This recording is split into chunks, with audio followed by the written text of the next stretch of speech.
Hello students, welcome to Jaspal classes. तो आज हम करेंगे कक्षा 9वीं की सामाजिक विज्ञान की पुस्तक राजनीतिक विज्ञान का part number first. Part number first क्या है हमारा? लोकतंत्र क्या, लोकतंत्र क्यों। इसमें हम पढ़ेंगे लोकतंत्र है क्या और लोकतंत्र क्यों है, किसके लिए जरूरी है, वो हमारे इंडिया में कैसे है, उसके बारे में हम इसमें पढ़ेंगे। तो हम इस पार्ट में क्या क्या करेंगे पहले मैं आपको बता देता हूँ। अगर आपने हमारे चैनल को सब्सक्राइब किया हुआ है तो ठीक है, अगर नहीं किया तो हमारे चैनल को सब्सक्राइब कर लीजिए हमारी आगे आने वाले अपडेट्स के लिए।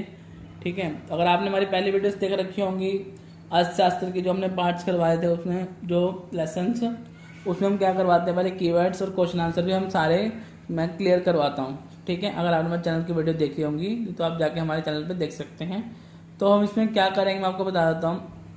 पार्ट फर्स्ट जो लोकतंत्र क्या है, लोकतंत्र क्यों, इसमें मैंने पहले आपको कराऊंगा इसके जो मेन कीवर्ड्स है, जो मेन इंपॉर्टेंट कंटेंट क्या है पार्ट का वो। ठीक है, जो एग्जाम ऑफ पॉइंट व्यू से बहुत ज़्यादा उसमें से क्वेश्चन पूछे जाते हैं। ठीक है, और फिर मैं आपको इसकी कराऊंगा 1 अंक वाले प्रश्न और 3 और 5 अंक वाले प्रश्न, जिसमें हमारा चैप्टर पूरा फुलफिल क्लियर हो जाएगा। ठीक है, तो आइए हम अपना चैप्टर स्टार्ट करते हैं। अध्याय 1, लोकतंत्र क्या, लोकतंत्र क्यों। ठीक है, ये लोकतंत्र वर्ड है, इंग्लिश में इसका जो वर्ड मतलब का है क्या है, डेमोक्रेसी। ठीक है, तो हम स्टार्ट करते हैं अपना चैप्टर। तो हमारा फर्स्ट पॉइंट है इसका डेमोक्रेसी, ब्रैकेट में लोकतंत्र।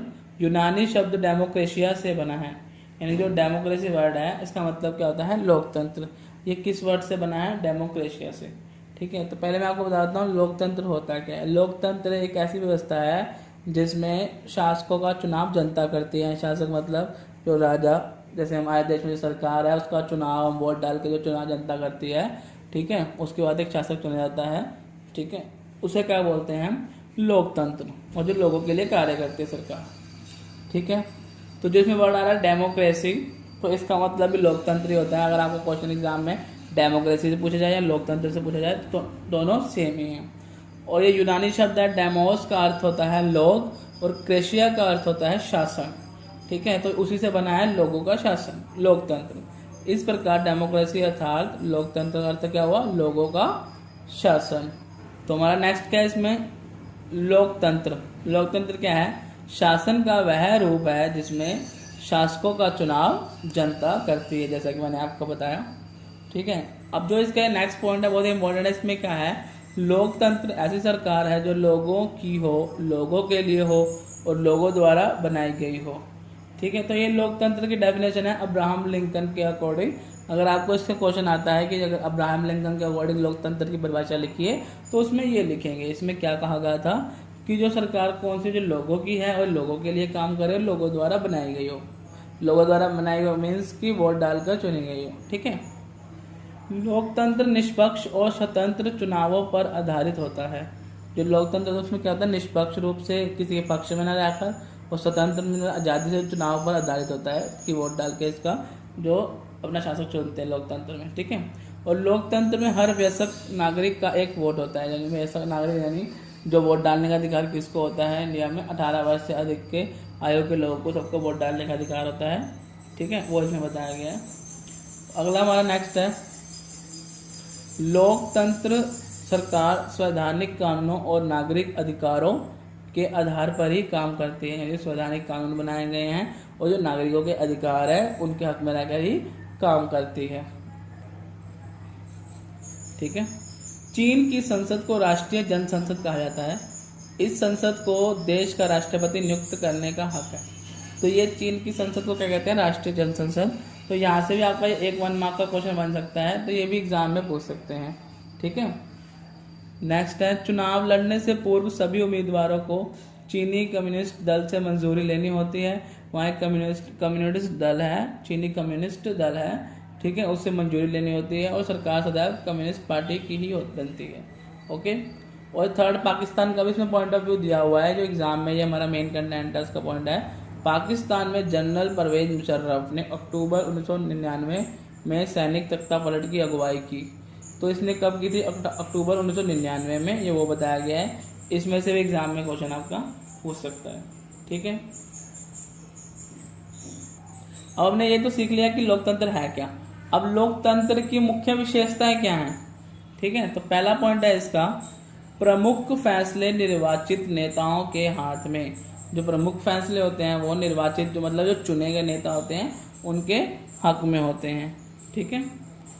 सेकंड क्या है, स्वतंत्र और निष्पक्ष चुनावी मुकाबला, यानी कि जो मुकाबला होता है, जो वोट डालते हैं जो लोग, वो क्या स्वतंत्र और निष्पक्ष होता है, किसी के पक्ष में नहीं होता। और तीसरी क्या विशेषता है कि एक व्यक्ति एक वोट एक मोल है, यानी कि जो एक व्यक्ति है वो एक वोट डाल सकता है, ठीक है। चौथा क्या है, कानून का राज और अधिकारों का आदर, जो कानून का राज है और इसमें जो अधिकार है उनका आदर होता है। शासन में भागीदारी का सबको समान अवसर, यानी कि जो शासन में जो भागीदार लोग हैं सबको एक जैसा अवसर मिलता है, मौका मिलता है, ठीक है। तो ये हमारी थी लोकतंत्र की कुछ विशेषताएं, ठीक है। मैं आपको क्वेश्चन आंसर्स तो करवाऊंगा ही, बट अगर आप क्वेश्चन आंसर्स करते हैं तो उसमें ये डायरेक्ट आप ये जो पॉइंट्स मैंने करवाए हैं ये भी आंसर्स में आप लिख सकते हैं, ठीक है। आपको लोकतंत्र जो राजनीतिक विज्ञान है इसमें क्या होता है, बच्चों को ज़्यादातर जो वर्ड समझने में दिक्कत आती है। अगर आप हमारे चैनल से जुड़े रहेंगे, हमारे वीडियोस देखेंगे, तो हमारे वीडियोस में आपको हर एक वर्ड का मैं साथ साथ मतलब भी देखा होगा, मैं बता रहा हूँ, तो मैं सारे आपको मतलब इसके साथ साथ समझाऊंगा, जिससे कि आपको राजनीतिक विज्ञान पढ़ने में और इंटरेस्ट जागेगा, ठीक है। तो नेक्स्ट है हमारा लोकतांत्रिक सरकार की मुख्य विशेषता। जो लोकतांत्रिक सरकार है, जो लोगों द्वारा चुनी गई है, तो उनकी क्या मुख्य विशेषता है वो यहाँ पे हमारे इसमें इंक्लूड है, ठीक है। तो फर्स्ट पॉइंट है हमारा, नागरिकों को भाषण देने व विचार व्यक्त करने की पूर्ण स्वतंत्रता, यानी कि ये जो नागरिक हैं उनको क्या है, कहीं भी भाषण देने और अपना विचार प्रकट करने की पूरी आज़ादी है, ठीक है। सेकंड क्या है, स्वतंत्र व निष्पक्ष रूप से चुनाव करने की व्यवस्था, यानी कि जो चुनाव होगा कैसे होगा, स्वतंत्र होगा, पूरा निष्पक्ष होगा, किसी के हक में नहीं होगा कि सारी वोटें एक चल जाएं, ठीक है, वो उसे कहते हैं निष्पक्ष रूप से चुनाव होगा। तीसरा, राजनीतिक दलों को स्वतंत्र रूप से काम करने की आज्ञा, जो राजनीतिक दल बनाए गए हैं, पार्टी बनाई गई है, उनको पूरी तरह से काम करने की आज्ञा होगी, छूट होगी। फोर्थ पॉइंट है हमारा, व्यापारियों को व्यापारिक संघ स्थापित करने की पूर्ण स्वतंत्रता। जो व्यापारी होते हैं उनको एक संघ, यानी कि एक संगठन टाइप का वो बनाते हैं व्यापारियों का, उनको पूर्ण तरह से आज़ादी होती है अपना संघ बनाने की, संगठन बनाने की। फिफ्थ पॉइंट है हमारा इसका, प्रेस को पूर्ण आज़ादी। यहाँ प्रेस मतलब मीडिया है, कि मीडिया को पूरी तरह से आज़ादी दी जाती है कि वो सरकार के जो प्रतिविचार हैं या उनके खिलाफ खबरें हैं उनको वो छापती है या लोगों तक पहुँचाती है, ठीक है। तो ये थी हमारी लोकतांत्रिक सरकार की मुख्य विशेषताएं। अब हम करेंगे लोकतंत्र के पक्ष में तर्क। अब हर कोई भी चीज़ हो तो लोग उसके पक्ष में भी होते हैं, विपक्ष में भी होते हैं, इसके खिलाफ भी होते हैं। तो अब जो उसके पक्ष में तर्क दिए गए हैं लोकतंत्र के, ठीक है, तो लोगों द्वारा सरकार बनाई जाती है, तो उसमें क्या तर्क हैं वो हम पढ़ेंगे। फर्स्ट पॉइंट है हमारा, शासन का अधिक जवाबदेही वाला रूप, यानी कि ये शासन का अधिक जवाबदेही वाला रूप होता है, जो जवाब देगी हर क्वेश्चन के ऊपर कि वो उसके लिए रिस्पॉन्सिबल है। सेकंड है बेहतर निर्णय लेने की संभावना, यहाँ बेहतर निर्णय लेने की संभावना होती है, वो बताया गया है। थर्ड है नागरिकों का सम्मान, नागरिकों का सम्मान किया जाता है, ठीक है, उनके हकों के अधिकारों को देखा जाता है। फोर्थ, मतभेदों और टकराव की संभालने का तरीका उपलब्ध, यानी कि जो मतभेद और टकराव हो, कुछ भी ऐसे केसेस हो जाएं या डिस्प्यूट्स हो जाएं, उनको संभालने का तरीका यहाँ उपलब्ध है, ठीक है। पांचवा क्या है, गलतियों के सुधार के अवसर यहाँ मौजूद हैं, इसलिए। तो ये कुछ लोकतंत्र के पक्ष में तर्क थे। अब ये हैं हमारे लोकतंत्र के खिलाफ तर्क, यानी कि उसके जो पक्ष में नहीं है वो उसके खिलाफ जो तर्क हैं वो बताए गए हैं। पहला क्या है, अस्थिरता, यानी कि स्थिर चीज़ नहीं है। फैसलों में देरी, टाइम लगता है। भ्रष्टाचार की संभावना होगी यहाँ पे, करप्शन, आजकल करप्शन तो वैसे ही बहुत फैला हुआ है। फोर्थ, चुनावी प्रक्रिया महंगी है, यानी जो चुनाव इलेक्शन होते हैं उसमें शुरू से लेके इलेक्शन जो उसमें प्रिंटिंग होती है उसका खर्चा, इलेक्ट्रॉनिक मशीन जो लगेगा उसका खर्चा, उसमें जो पर्चियाँ और जो इनको जो सैलरी देते हैं उनका खर्चा, तो उसमें चुनावी प्रक्रिया बहुत महंगी हो जाती है शुरू से लेके पूरा एंड प्रोसेस तक। वो आगे हम पढ़ेंगे, चुनावी जो प्रक्रिया में पढ़ेंगे उसके आगे, ठीक है। फिफ्थ क्वेश्चन है हमारा, सामान्य लोगों को सरकार चुनने का फैसला लेने में कठिनाई, यानी कि जो सामान्य लोग होते हैं उनको सरकार चुनने में कठिनाई होती है, कई लोगों को पता ही नहीं होता कौन सी सरकार अच्छी है कौन सी नहीं है। ठीक है, तो ये थे लोकतंत्र के खिलाफ में कुछ तर्क। तो यहाँ ये हमारा चैप्टर के जो मेन कीवर्ड्स और मेन कंटेंट से मेन पॉइंट्स कह लो, कुछ भी कह लो, तो ये हमारे आज यहाँ पे ख़त्म हो चुके हैं इस पार्ट फर्स्ट में हमारे वीडियो के।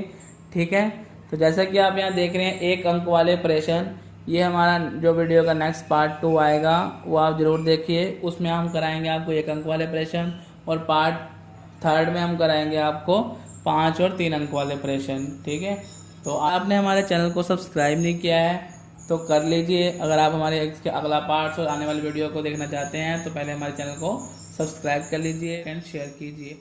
Okay, thank you.